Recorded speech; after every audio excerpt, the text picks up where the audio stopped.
러시아가 우크라이나를 공격하기 위해 사용해온 활공폭탄이 되레 자국 영토를 파괴하고 있습니다. 목표 지점에 도달하지 못하고 러시아 영토 내에 떨어지면서 일종의 자책골이 돼버린 셈입니다. 미국 워싱턴 포스트는 1일 우크라이나 정보국을 통해 입수한 러시아 내부 문건을 인용해 러시아가 2023년 4월부터 2024년 4월 사이에 발사한 활공폭탄 중 최소 38발이 우크라이나와 국경을 접하고 있는 러시아 서부 벨고로드 지역에 추락했다고 보도했습니다. 대부분의 폭탄은 산림관리인, 농부, 마을 주민 등 민간인에 의해 발견된 것으로 전해집니다. 폭탄이 언제 발사됐는지에 대해 정확히 알려진 바는 없으나 일부는 민간인에 의해 발견되기 전까지 터지기 전 상태 그대로 며칠 동안 남아있었던 것으로 보입니다. 해당 문서에 따르면 인구 약 40만 명의 벨고로드 지역에는 최소 4개의 폭탄이, 교외 지역에는 7개의 폭탄이 떨어졌습니다. 그레이보론 국경 지역에는 가장 많은 수인 11개가 떨어졌죠. 대부분은 폭발하지 않았지만 개중에는 큰 폭발과 함께 여러 명의 사상자를 낸 경우도 있었는데요. 일례로 지난 4월 벨고로드에 떨어진 활공폭탄의 폭발로 인해 65피트, 약 20m 너비의 분화구가 만들어졌고 창문이 깨지고 주변 차량과 건물이 파손되는 피해가 발생했습니다.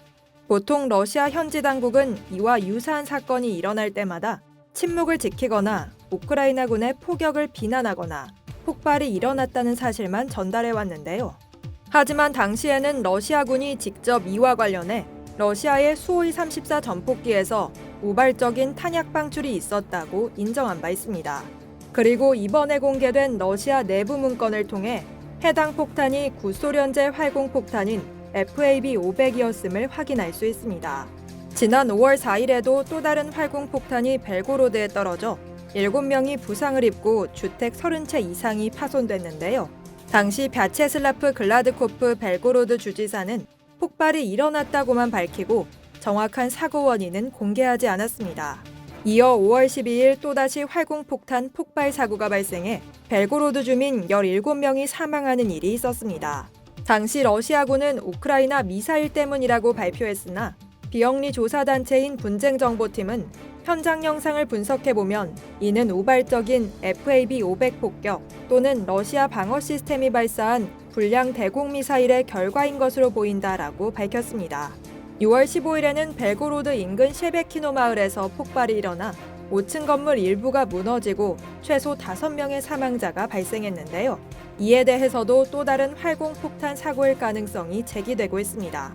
러시아 독립매체 아스트라는 자체 집계한 내용을 바탕으로 러시아가 지난 4개월 동안 우크라이나 동부 점령지뿐만 아니라 자국 영토에 실수로 투하한 폭탄의 수가 100개를 넘을 것으로 추정하고 있습니다. 한편 공군기에서 원격 투하하는 러시아의 소련제 활공폭탄은 지난해 우크라이나에 가장 큰 피해를 입히는 공격수단으로 꼽히기도 했습니다. 전투기가 투하하는 폭탄은 요격이 어려운 것으로 알려졌는데요. 순항미사일과 같은 추진체가 없고 드론처럼 장시간 채공할 수 없어 최대 70초 동안 공중에 머물기 때문에 대공방어망이 추적하기 힘들기 때문입니다. 레이더 화면에 작은 점으로 표시되고 투하된 직후 레이더망에서 사라지죠. 러시아군은 보유량이 많은 일부 소련제 구식 폭탄에 위성 유도 장치와 날개를 달아 활공폭탄으로 만들고 있으며 이들을 러시아 공군 최신의 수호이-34와 수호이-35 전투기에 장착해 우크라이나 대공방어망 사거리에서 벗어난 러시아 본토 상공에서 투하하고 있습니다. 이상 월드디펜스였습니다.